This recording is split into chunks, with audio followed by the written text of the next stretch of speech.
오늘 관은 쉽게 갈 수 있습니다. 짧아요. 왜 짧냐?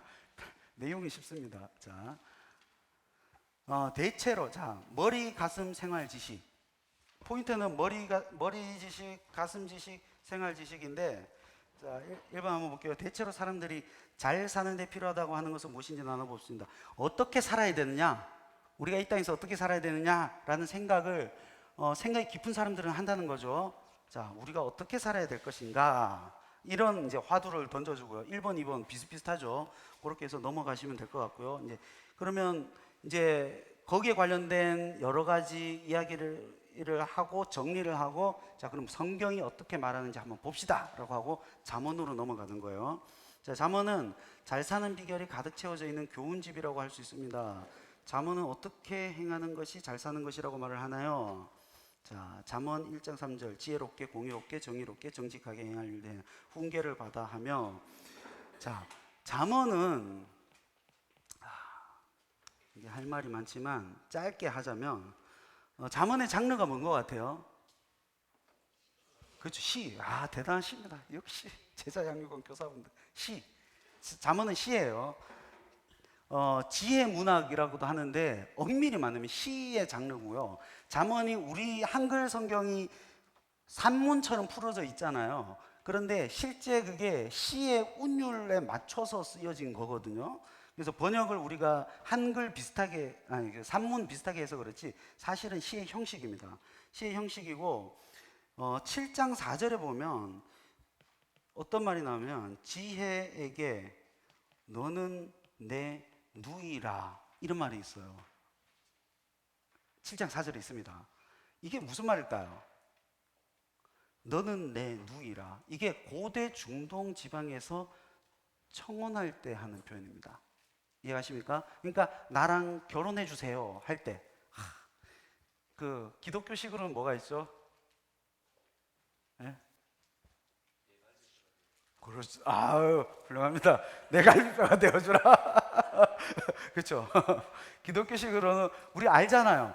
내 갈비뼈가 되어주라. 그러면 나랑 결혼하자, 이런 것처럼 고대 근동 지역에서는 너는 내 누이라, 이 말은 청혼의 표현이에요. 그래서 너는 내 뼈 중에 뼈, 살 중에 살이라, 뭐 이거라든지, 아니면 내 갈비뼈. 그리고 요 지역에서는 너는 내 누이라, 이런 거. 그리고 뭐 또 내가 아침에 눈을 감았다가 뜨면 내 옆에 네가 있었으면 좋겠다, 뭐 이런, 하여튼 그런 상투적인 거 있잖아요. 그죠? 그런 게 너는 내 누이라라는 표현이에요. 그러니까 이 말은 지혜와 결혼한다라는 표현을 담고 있어요. 그러면 31장 10절에서 31절에 보면 누가 나오냐면 현숙한 여인이 나와요. 그러면 이 현숙한 여인이 나오는, 여인과 함께 했을 때 장점이 뭐냐면 풍성한 삶이거든요. 풍성한 삶. 현숙한 여인이 쫙 이런 장점이 있다, 이런 장점이 있다 하는데, 현숙한 여인은 여자를 말하는 게 아니라 지혜를 의인화한 거예요. 그러니까 잠언에서 말하는 것은 지혜랑 결혼해라. 근데 지혜랑 결혼하면 이 현숙한 여인 지혜는 풍성한 삶으로 인도한다. 근데 지혜는 뭐라고요?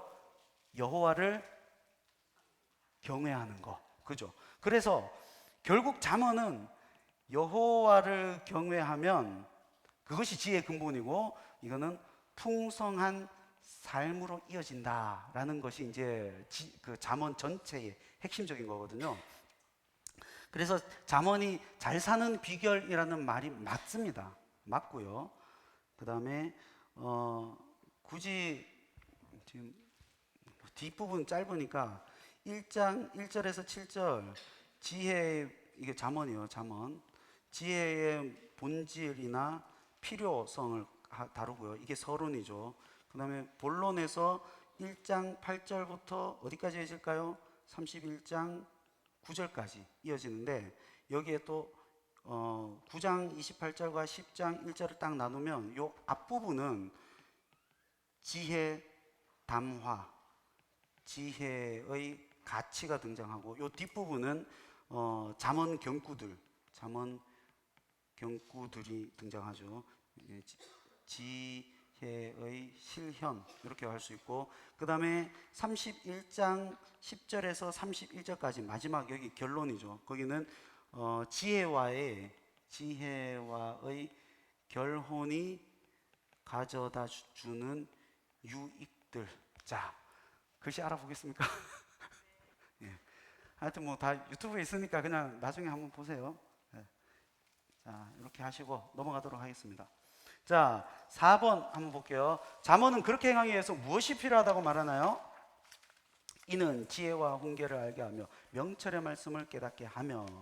자, 결국 계속 잠언은 지금 뭐 여기 2장을 갖고 왔는데 지혜와 결혼해야 되고, 이게 여호와를 경외하라라는 것으로 계속 이어집니다. 그리고 넘어가도록 하겠습니다. 5번, 신약 말씀을 통해서도 우리가 어떻게 살아야 되는지 그것의 의미를 한번 확인해 봅시다. 잘 사는 것이 어떻게 사는 것이며 잘 사는 능력을 갖추기 위해서 어떻게 해야 할까요? 라고 했을 때 우리 디모데후서 3장 16절에서 17절, 모든 성경은 뭐라고요? 하나님의 감동으로 된 것을 경험을 하는데, 제가 예전에 4과인지 5과인지 잘 모르겠는데 디모데후서 3장 여기 있죠, 16절 17절을 제가 헬라어로 해서 막 풀었던 기억이 있습니다. 거기에서 핵심이 뭐라고 했던 거 혹시 기억나세요? 유익.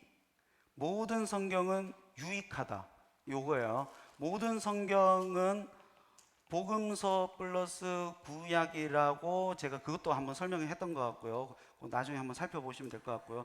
그래서 교훈하기에도 유익하고, 책망하기에도 유익하고, 바르게 함으로도 유익하고, 의로 교육하기도 유익하다. 이게 유익이라는 것에 다 걸려 있다고 제가 예전에 한번 설명을 했던 것 같습니다. 한번 살펴보시면 될 것 같고요. 자, 그 다음에 6번, 잘 살게 하는 비결의 책인 성경은 의롭고 선하게 살기 위해서는 하나님의 말씀으로 교훈과 책망과 바르게 함과 의로 교육함을 받아야 된다라고 말씀합니다. 자, 하나님의 말씀에는 어떤 지혜가 있기에 잘 사는 비결이 있나요? 자, 성경은 이 제일 중요한 거죠. 구원에 이르는 지혜가 있다. 구원에 이르는 지혜. 지금 여기서는 그걸 말을 하고 있습니다. 자, 그 다음에 7번, 하나님은 사람을 창조하실 때 보시기에 심히 좋게 창조하셨고 잘 살도록 디자인하셨습니다. 그리고 잘 살도록 하기 위해서 다음과 같은 명령도 주셨습니다. 이 명령이 당신에게는 자유로 느껴집니까? 속박으로 느껴집니까? 그 이유는 무엇입니까? 자, 이게 뭘까요? 창세기 2장, 여호와 하나님이 그 사람에게 명하여 이르시되 동산 각종 나무의 열매는 내가 임의로 먹되 선악을 알게 하는 나무의 열매는 먹지 말라. 이게 첫 그렇죠, 언약이죠. 쉽게 말하면 약속. 근데 약속은 좀 품기에 이 단어를 다 못 품죠. 첫 언약. 그리고 이거를 먹느냐 마느냐라는 이 행위에 따라서 이 언약을 지키느냐 파기하느냐가 결정되기 때문에 이거를 행위 언약이라고 말을 합니다. 행위 언약. 이게 첫 아담과 했던 언약을 행위 언약이라고 말을 하고, 요게 파괴가 됐기 때문에 나머지가 다 문제가 생겼다라고 합니다. 그래서 하나님이 인간과 함께 있을 때 항상 제일 하나님과 사람의 관계는 언약의 관계예요. 언약의 관계. 왜냐? 사랑해서요. 사랑하기 때문에 언약의 관계가 등장했고, 이 언약을 파기하고 못 지키니까 그 다음에 그러면 내가 율법 줄게, 율법 이거라도 지켜라. 그래서 이게 이제 시내산 언약이죠. 율법 줄게, 그나마 쉽다, 이거라도 지켜라 해가지고 613개, 이게 좀 많죠. 이거 딱 요약하면 뭐예요? 10계명 10개 요거 지켜라 했는데 막 사람들은 막 5만 거 다 만들어내고, 근데 이것도 못 지키니까 하나님이 또 뭘 주죠? 제사제도를 또 줬죠. 그래가지고 너 언약 못 지키면 뭘로 갚아야 되죠? 목숨으로 갚아야 되죠.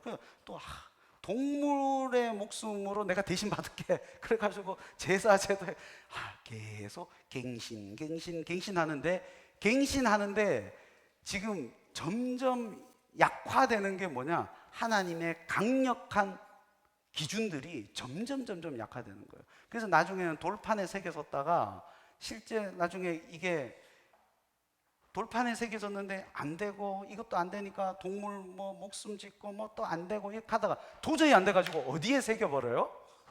그렇죠. 여기다가 새긴대요.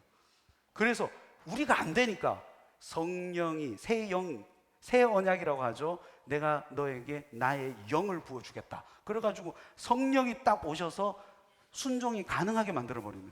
그러니까 하나님 입장에서는 계속 되게 만들어주는 게 언약의 갱신이에요. 언약. 이게 사랑의 징표입니다. 사랑의 징표. 근데 우리는 계속 언약을 파기하고 그때마다 하나님이 갱신 이렇게 나가는 거죠. 자, 아담의 범죄의 결과, 이게 첫 언약을 파기한 아담의 결과가 뭐냐? 자, 한 사람으로 말미암아 죄가 들어왔죠. 죄가 들어오고 죄로 말미암아 사망 이렇게 됐죠. 그래서 결국에 근본적인 해결책은 뭐라고요? 예수 그리스도를 통해서 해결이 되고 난 다음에서야 이제 근본적인 해결책의 출발점이 되는 거예요. 예수 그리스도를 통해서 그 죄의 문제가 해결되고 그 다음부터 이제 문제가 해결되는, 삶에 있어서도 진짜 진정한 삶이 뭐냐라는 것을 생각할 수 있는 근거가 마련이 되는 거예요. 여러분, 죄 가운데 있으면, 하나님과 관계가 끊어져 있으면 뭐가 도대체 올바른 삶인지, 어떻게 살아야 되는지, 내가 바르게 살아야 되는지, 내가 열심히 살아야 되는지, 즐기면서 살아야 되는지, 쾌락을 추구하면서 살아야 되는지, 모든 곳에 답이 없다는 거예요. 근데 하나님과 관계가 먼저 이어지고 난 다음에서야 올바른 기준점이 생기고 우리가 뭘 위해서 목숨 걸면서 살아야 될 것인지 이제 우리가 알 수 있게 된다는 거죠. 자, 그 다음에 9번. 자, 모든 사람들은 잘 살기 위해서 성경의 지혜를 따라 의롭고 선하게 살아야 합니다. 예수 그리스도와 연결되기 위해서는 특별 계시인 성경을 통해서 예수 그리스도를 우리가 받아들여야 되죠. 그 특별 계시가 없으면 우리는 예수를 알 길이 없죠. 자, 그래서 성경의 지혜를 따라 의롭고 선하게 살아야 됩니다. 모든 성경이 하나님의 감동으로 된 책입니다. 하나님의 감동으로 되었다는 것은 하나님의 생기가 들어갔다. 이게 테오프뉴마토스,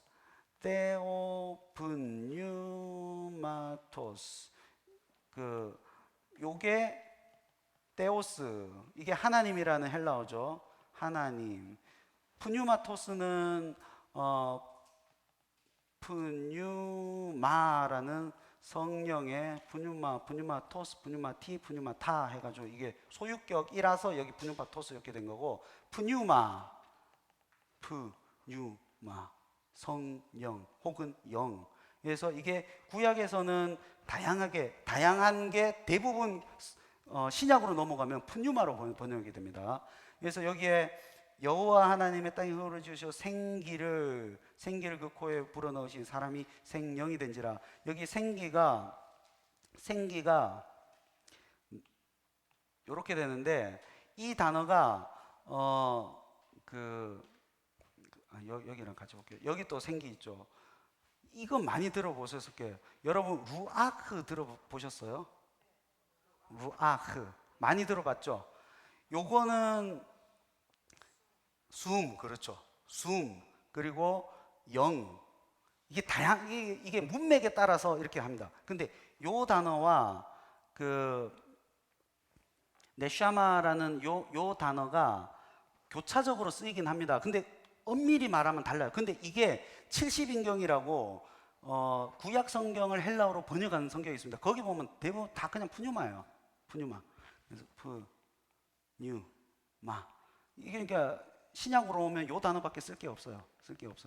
그렇게 했고요. 그래서 요 생기가 이제 신약으로 이렇게 왔다. 이렇게 해서 연결을 짓고 있습니다. 그래서 하나님의 감동으로 된 것으로, 이거는 그냥 영에다가 하나님이 붙어가지고 하나님의 감동, 하나님의 생기, 이렇게 뭐 굳이 직역을 하자면 그렇게 되겠죠. 하나님이 숨을 불어 넣으신 거죠. 그게 뭐라고요? 성경이라는 거죠. 그래서 성경은 저도 지금 조금 다른 게, 낭독을 하잖아요.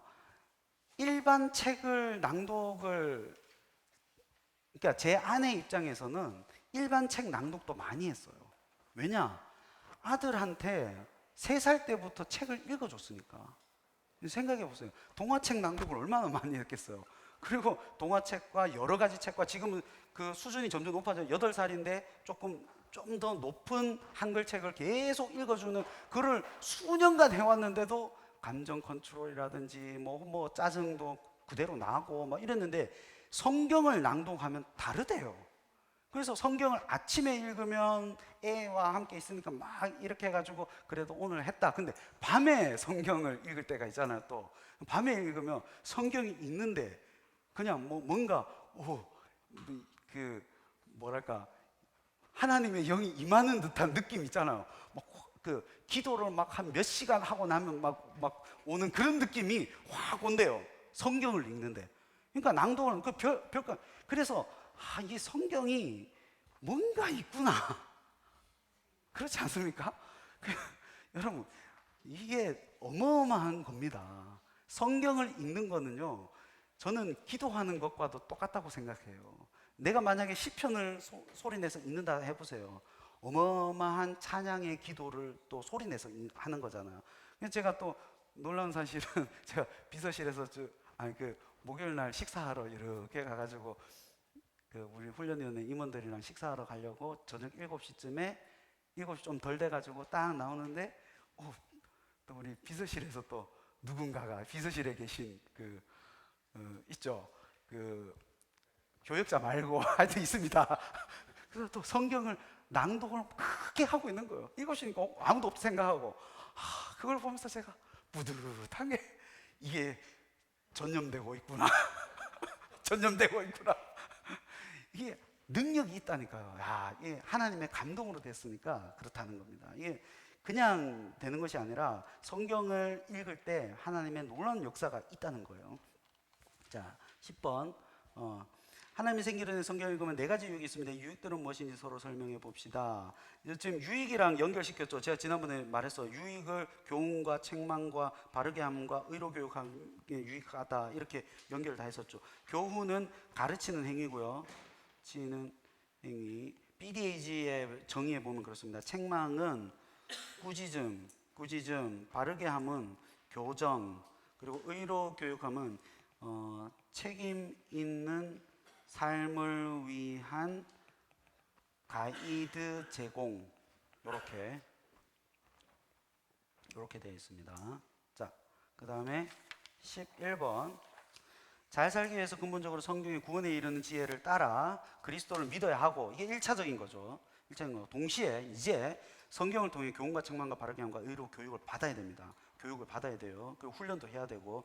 그런데 단순히 성경을 배운다고, 성경 그냥 단순히 그냥 지식만 는다고 얻을 수 있는 유익은 아닙니다. 어떤 경우도 있습니까? 항상 배우나 끝내 진리의 지식에 이를 수 없느니라. 근데 제가 이거를 봤을 때는 우리 베스트 있죠. 제가 어제 중직 피택자 교육을 하면서 요 설명을 잠깐 들었는데 BEST 있죠. 이게 뭡니까? 바이블, 엑스포지션, 스피릿, 트랜스포메이션. 요게 논리적 흐름이거든요. 잘 보세요. 성경에 기반하지 않으면 어떻게 돼요? 불경을 해석해서 영적으로 변화된다. 이건 뭐예요? 타종교죠. 그냥 타종교. 진리가 아닌 거예요. 진리에 기반을 하지 않잖아요. 진리가 없는 거예요. 근데 성경에다가 엑스포지션, 올바른 해석, 올바른 강해, 해석이 없다면 어떻게 되죠? 요게 없으면 이단이죠. 이단들도 성경을 갖고 있잖아요. 근데 요게 또 사라졌어요. 근데 성경도 있고 올바른 해석도 있어요. 성경도 있고 올바른 해석도 있어요. 근데 성령의 능력이 없으면 어떻게 돼요? 변화가 안 일어나는 거예요. 이해가 가십니까? 그래서 우리 옛날 장로교라든지 옛날 파트에서는 성경도 있고 올바른 해석도 있고 강의도 있는데 왜 사람이 변하지 않냐?